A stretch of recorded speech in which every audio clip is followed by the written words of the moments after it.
Hi అండి, అందరూ ఎలా ఉన్నారు? బాగున్నారా? రండి, ఈరోజు నా భోజనం ఏంటో చూపిస్తాను.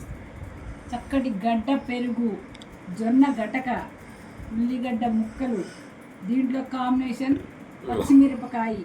ఇది మాత్రం మా వారి దగ్గర తీసుకున్న మామిడికాయ ముక్క. ఇవన్నీ కలిపేసేసి ఇలా కలిపేసి తింటే చల్లగా చాలా బాగుంటుందండి. మీరు కూడా ఎండాకాలం ఎండలు ఎక్కువ ఉన్నాయి, బయటికి వెళ్ళేటప్పుడు ఒక్క ముద్ద తినేసి వెళ్ళండి. ఒక బాటిల్ వాటర్ కూడా తీసుకెళ్ళండి ఎక్కడికి వెళ్ళినా కానీ. ఓకేనా ఫ్రెండ్స్? ఇలా కలిపేసి బాగా కలపాలి. ఇది గటక, జొన్న గటక, దీన్ని జొన్న గటక అంటారు.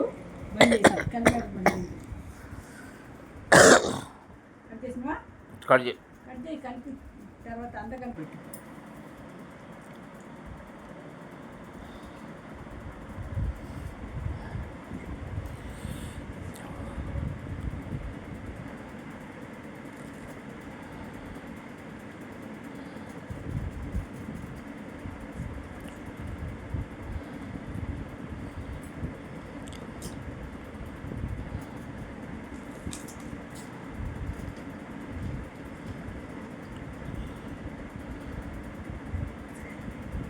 Mm.